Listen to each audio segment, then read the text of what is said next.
Treasury Secretary Scott Bessent says the federal government will support American farmers amid China's refusal to buy U.S. soybeans. In an interview with CNBC, Bessent said today he met with President Trump and the Secretary of Agriculture. Here's Bessent. We have a great Secretary of Agriculture, Brooke Rollins. Three of us were in the Oval yesterday, and you should expect some news on Tuesday on substantial support for our farmers, especially the soybean farmers. They've had President Trump's back, and we've got their back. Chinese importers have not bought soybeans from the U.S. harvest this fall.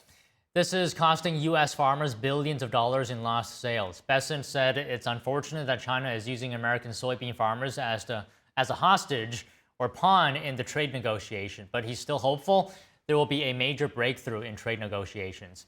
Bessent expects that to happen during the next round of talks.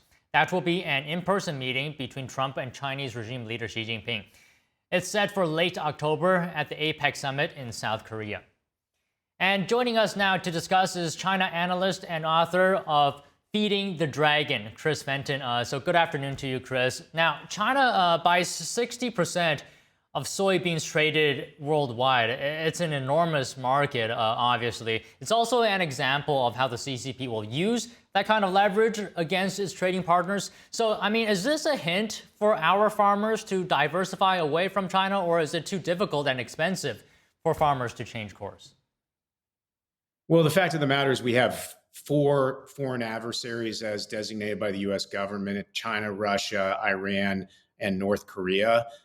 China being our biggest trading partner, we are in the middle of trying to do a strategic decoupling while also avoiding any sort of kinetic conflict. And the fact is we're going to have farming as one of the big pawns that is used in this trade negotiation, soybeans being a big factor in that. And we're going to have to incentivize farmers to rotate those fields towards things that also use similar pH in soil and similar equipment in order to do the row cropping. And those typically are wheat and corn products. So we're going to have to move them off of that. There's a lot of other strategic decoupling that we're doing that's going to also have to force certain habits to change in terms of production here in the United States across all industries. So it seems like Secretary Bessent wants to make a deal with the CCP. He's confident that they can reach a deal. I mean, if we look at China's record, even in the first Trump administration, the country didn't live up to its commitments. How do you see this? Well, unfortunately, I see it through a 30-year lens of working side by side with the Chinese on the other side of the table. And unfortunately, a lot of times you do think you have a deal done, and then you find out there's further negotiation that continues to be ongoing. I wouldn't expect this to be any different. I think Bessent has seen this happen before, just in the short amount of time that he has been Treasury Secretary. Lutnick also has experienced the same as a Commerce Secretary. And I don't see any sort of final resolution on this particular negotiation for any sort of short period of time. And we're going to see that across the board in all the negotiations we have with the other superpower across the Pacific. All right, Chris, there's another topic I wanted to discuss with you today. So you are a movie executive, and the president just announced a 100% tariff on foreign movies. How do you see that playing out, and what impact will it have on Hollywood? Well, it's interesting. I mean, Trump has pulled the fire alarm in terms of making people aware of the amount of manufacturing we've moved offshore in every industry, including that of Hollywood. We've offshored roughly 60% plus of our production over the years. In particular, it started in 1994, doubled by 1998, and here we are today at 60% plus. So there's going to have to be a mix of reward and punishment in terms of trying to change the behaviors of the studios. Personally, being part of the business, I'd rather see it more on the reward side, which probably means setting up a federal film commission, something myself and several of my peers were back in Washington, D.C. talking about on the Hill 2 weeks ago. If we can complement state subsidies and rebates so that we can be competitive with places such as the UK or Canada or South Africa or Australia, we're going to start incentivizing studios to move production back here on a reward basis. It's going to make the P&Ls much better, and it's going to make a lot of us able to actually produce our best in the world content here on our soil, much closer to home, which all of us would prefer. Okay, Chris, I don't exactly understand when Trump says the movie industry has been stolen. Can you explain what that means? Well, it's been stolen on a couple levels. One is on the input level, the production side. All of our best in class tradesmen and actors and creatives have been pulled offshore in order to make the product that we make best in the world. On the output side, we also see countries stealing the way that we tell these stories in terms of how they would like their own narratives told in these movies that we make that we're trying to distribute around the world and monetize. We saw that with China in terms of how they were trying to steer plots and characters and various franchises towards narratives that Beijing held dearly and wanted Hollywood to portray to audiences around the world. So it's a combo of both on the production side and also the creative and how we distribute these movies around the world and how these countries want their stories told or our stories told in their markets. Now, I'm glad you brought that up because I know you worked with NTD's Tiffany Meyer on Hollywood Takeover, right? And this was a documentary about the CCP's influence in Hollywood. Do you think Trump's tariff plan will help to counter that type of influence from the Chinese Communist Party?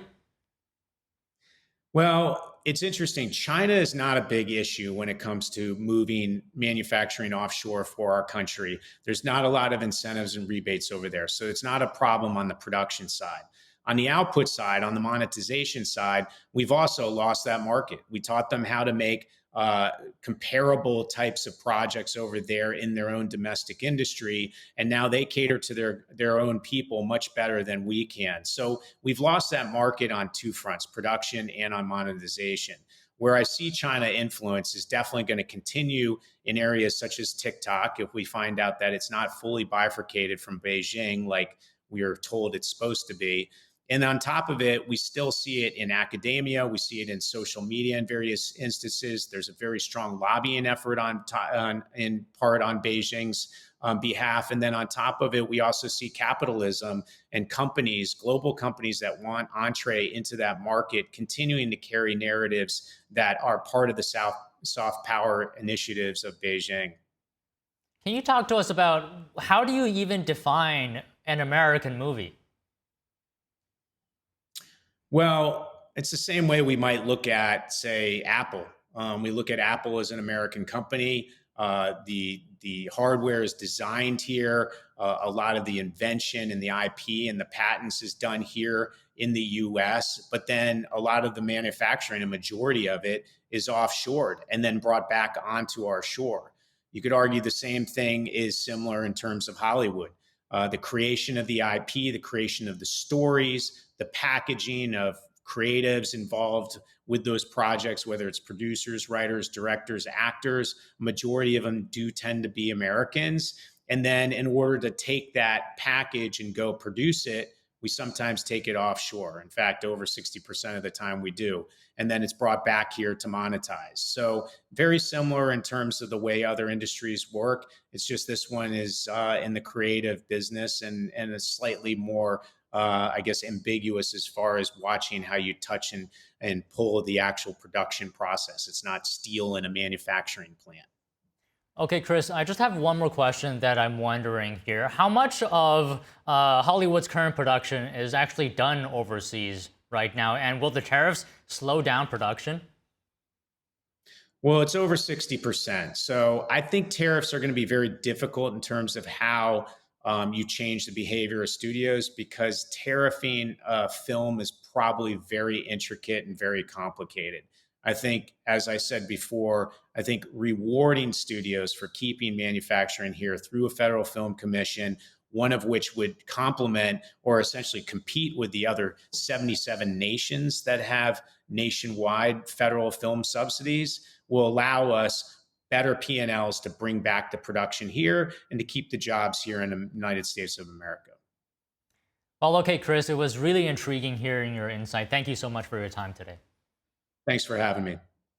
Blocking traffic and even throwing pots at police officers. Protests erupted across China in the days leading up to yesterday's anniversary, marking 76 years since the Chinese Communist Party took power. Beijing has been holding events each year to mark the day. NTD's Tiffany Meyer has the report. In China's southwestern Yunnan province, dozens of street vendors clashed with urban law enforcement and police last Saturday. Vendors threw pots and stools during the confrontation. The clash broke out after local urban law enforcement officers suspended their stalls and asked for extra fees. The vendors refused, saying they had faced eviction before, even after paying what was required. For many vendors, their stall is the family's only income. Authorities could have asked what our demands are, but they didn't. They just came to evict us. We have to make a living. My kid has to go to school. When vendors refused to leave, tensions boiled over, leading to clashes with the officers trying to evict them. After one vendor was beaten, others started throwing objects from their booths at the police. Several vendors were reportedly hurt and arrested. Authorities also took some food carts. Similar protests are happening across the country. In central Henan province, street vendors blocked traffic last Thursday to protest the closing of their night market. They want compensation from local authorities. In southern Guangxi province, villagers surrounded police after officers arrested a man defending their rights. The villagers were protesting against a company trying to take their forest land for mining. The crowd left only after police released the man. Up north in Hebei province, residents blocked roads for 2 days outside the local administrative office to protest the demolition of their homes. Their houses were torn down for urban development 7 years ago, but the residents say they still haven't received new housing or compensation to help with the move. Also in Hebei, construction workers blocked a highway toll booth to demand payment. They helped build the highway, but say they haven't been paid a cent. We put sweat and tears into this, but you didn't pay us after finishing the job. What are you doing? Local media covered the new highway opening but left out the protest. And further north, in China's Inner Mongolia region, about 200 small business owners protested for 4 days outside the local administrative office against higher heating bills. They clashed briefly with police. After the protest, officials canceled the price hike. Meanwhile, Philadelphia raised the flag of Communist China at City Hall earlier this week. The event was co-organized by a group with ties to the Chinese Communist Party, or CCP. It was supposedly intended to commemorate the communist takeover of China. The event was met with criticism and protests from human rights activists and lawmakers. One of them was Pennsylvania State Senator Doug Mastriano. He said it was a terrible idea. Senator Mastriano joins us now. Good afternoon to you, Senator. So first of all, why is this such a terrible idea? What message is it sending when we're raising the flag of a regime that is known for severe human rights abuses? Yeah, on two levels. On the American level, United States, Philadelphia is a birthplace of liberty, where our Declaration and our Constitution were signed. Documents that are rooted in freedom and human dignity. The communist Chinese flag is the opposite of all of that. You think about the Chinese that fled after Mao took over China, Chiang Kai-shek's forces, and the irony is not lost on me. The Japanese begin the war at the Marco Polo Bridge in 1937, and who does 90% of the fighting? Chiang Kai-shek and the National Forces. Meanwhile, Mao runs off into the mountains and hides. He does a little bit, but hardly anything. And then he comes in when the nationalists have been, just bled by the Japanese. Brutal fighting. Then he comes out and he takes advantage of the opportunity and crushes the country. Millions die between his takeover, the purges, the Cultural Revolution. Just about 100 million dead. Now, if you're an ethnic Chinese American and you see that flag going over Philadelphia, that must be an insult to you, your parents, and your grandparents who suffered underneath the atrocities of Mao and his legions. Senator, I was talking to one guest yesterday. He's a researcher and a historian. He said this is akin to raising the Nazi flag. You just don't do it. He says there's nothing to be proud of 76 years of CCP rule. I agree. What kind of madman thinks it's a great idea to raise a flag of a country that has 100,000 deaths on their hands, up to 400 million aborted baby, almost 500 million babies aborted with the one-child policy, a regime that continues to attack Christians, and arresting pastors, destroying churches, going after the Uyghurs, the Muslim majority out west, going after Falun Gong, any ethnic majority that are reaping the organs of many prisoners, such as Falun Gong, especially a $1 billion organ industry they're doing.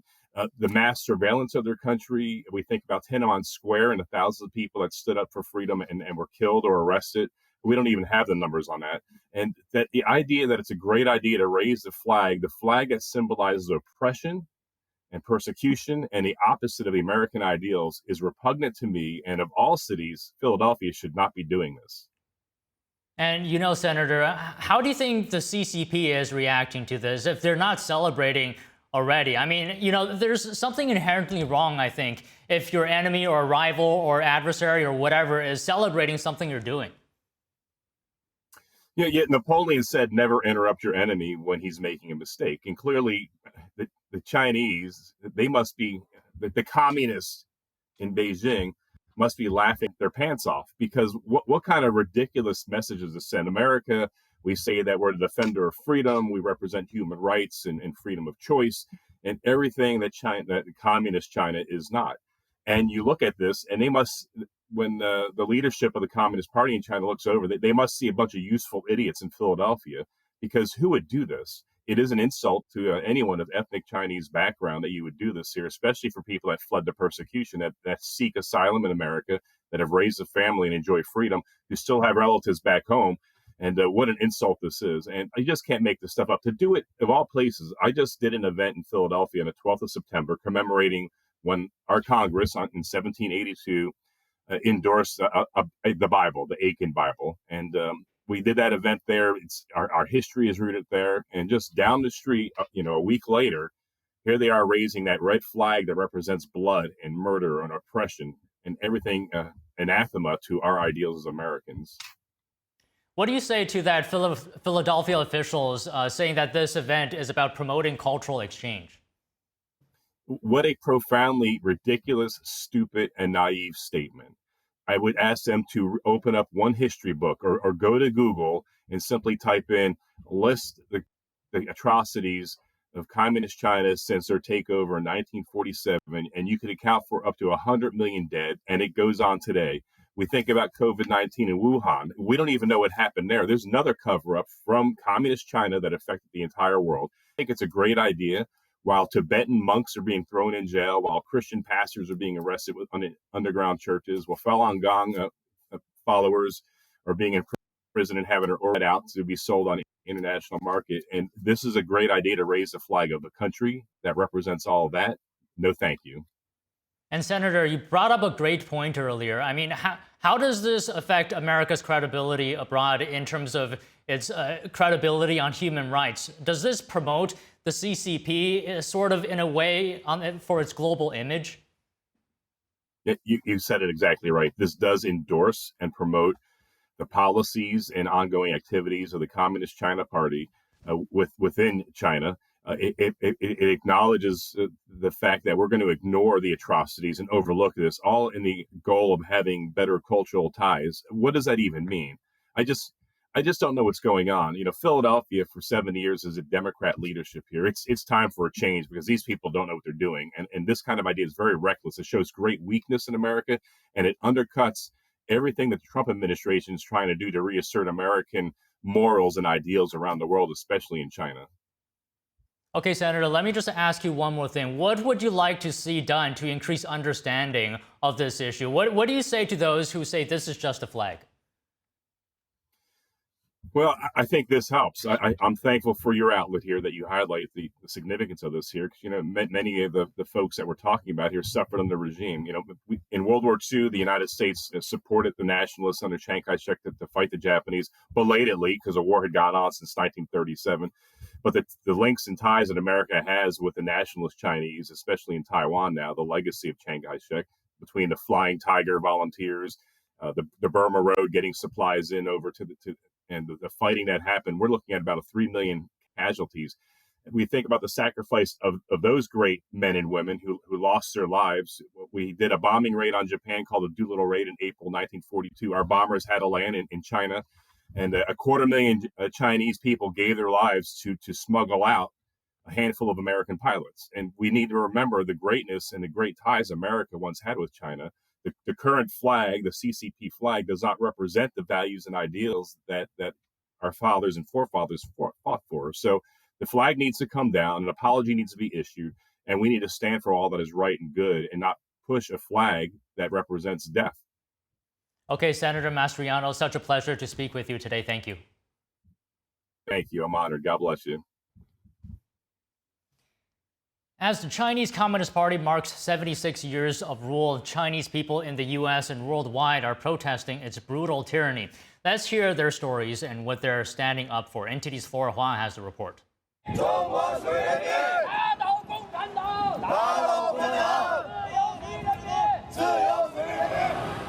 This is the U.S. capital, Washington, D.C. Chinese pro-democracy activists across America gathered to tell the world October 1st is not their national day, but a day of mourning for all of China.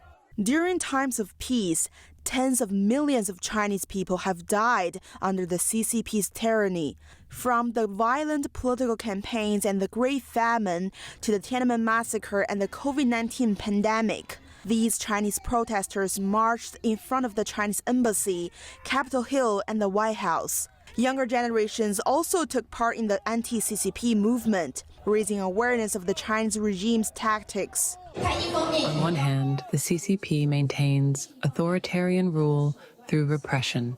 On the other hand, it uses united front tactics to deceive and divide us. Moving north to Canada, Taiwanese, Hong Kongers, Tibetans, Uyghurs, and people from different backgrounds also held anti-CCP demonstrations in front of the Chinese consulate. CCP lies, people die! It creates controversy around the victims that it creates propaganda about, and it creates fear in the public for speaking out against the persecuted groups. Falun Gong, a spiritual discipline originated in China, has been persecuted by the CCP for over 25 years. International rights groups report that the regime even steals organs from imprisoned practitioners for huge profits.